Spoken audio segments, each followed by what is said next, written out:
One of the coolest things about The Legend of Zelda Breath of the Wild is that you can run to the castle and beat the game right away. So this is the second video of a two-part series. You can watch the first video there, and I highly recommend watching that one first, where I tried to beat the game normally without any glitches and then spent 2 weeks learning the tricks to try and figure out how quickly I could beat Breath of the Wild.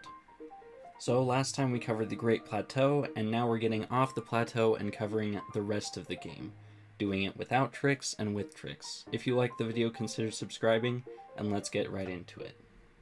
So the fastest way I could figure out how to do this without any glitches was to immediately teleport to the Magnesis Shrine. From there, I jumped off the Great Plateau and landed on a horse. This definitely helps because a horse can just go way faster than you in nearly every situation. From there, we're going to be going to the Colosseum because we're going to grab 3 pieces of armor. These are going to be the Phantom Armor pieces, and while these aren't strictly necessary, for a casual player who's trying to beat the game as fast as possible, being able to do 1.5 times damage for all of the end bosses is really important.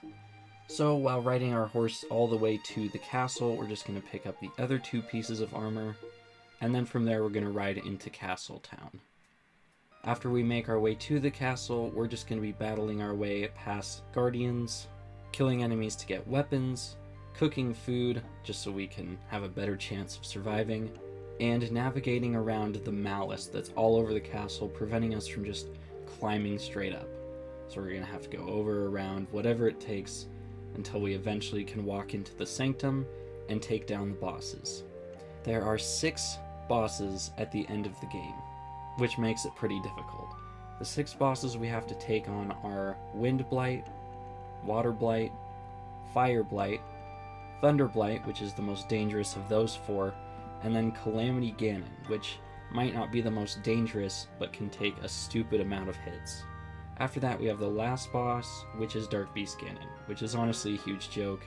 You don't have to be good to be able to beat this guy, and you can't speed it up at all.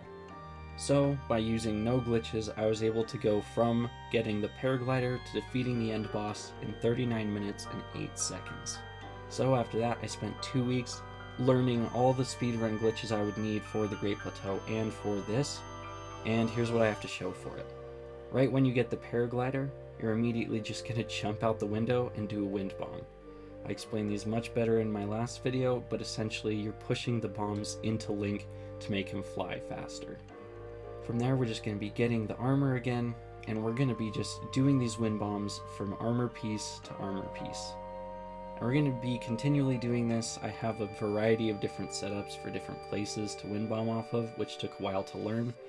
But eventually, once we have all 3, we bomb our way to the castle, and then once we're at the castle, we're going to be bombing ourselves to get past Malice and just get around the castle a whole lot faster. From there, we're just running around getting weapons, cooking food, and doing other tricks just to get us from where we are to where we need to be, like getting to the top of the sanctum here. Once we're here, we're going to use a trick called Wind Blight Skip. By following this specific setup and aiming at the correct spot, we're going to shoot an arrow, and then during the second cutscene, where Wind Blight spawns, he's going to be hit by the arrow, which is stuck in mid-air. If this is done right, you can kill him with that single arrow. Unfortunately, we didn't quite get him, so we had to wait for his mid-battle cutscene to play out, and then with one other arrow we could kill him. We made our way through Water Blight, Fire Blight, and Thunder Blight pretty quickly.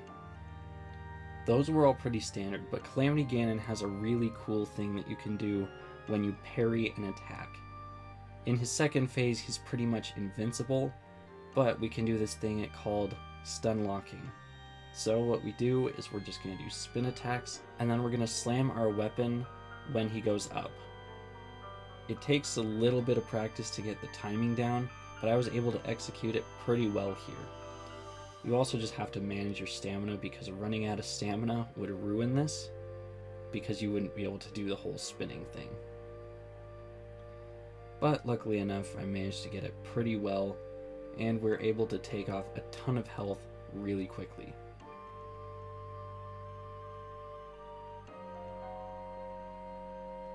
and that's Calamity Ganon. From there, it was just a matter of finishing the really easy Dark Beast Ganon, and yeah, we were about a minute and 40 seconds slower, which is kinda rough, but that's for a really specific reason. On this jump, you see here I'm at about 26 minutes to finally have succeeded in this trick. Well, yeah, unfortunately I started it like 4 minutes earlier. This trick took so long to get right, and I'm not really sure why. I just couldn't get this one to work for the longest time. And unfortunately that just sapped all my time, which brings me to my whole point of the last video, which is, yeah, these speedrunning tricks can make you so much faster, but only if you're consistent at them. So I decided to do a whole new run, where I was going to use just the tricks that I was really consistent at, and then do normal strats for stuff I wasn't.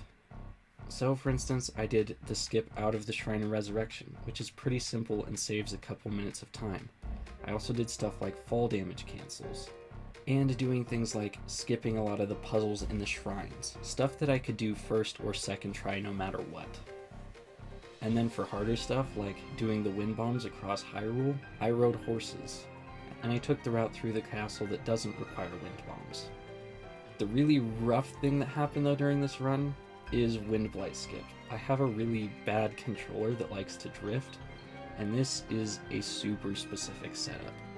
And unfortunately while I was doing it, my controller kept drifting forward, which was really messing with me.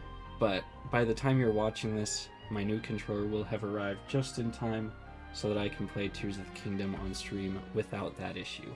So I'm really hyped for that.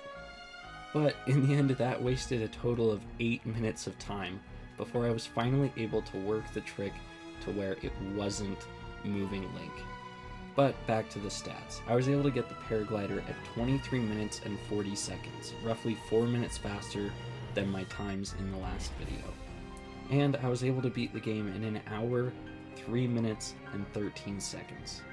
Which means I saved roughly 7 minutes over both methods by just combining them to do stuff I was consistent at. It just kinda hurts that this could have been a 55-minute run, a sub 1 hour, if it wasn't for my controller drifting. But anyways, thank you guys so much for watching, subscribe if you haven't already, and I hope you have a fantastic day.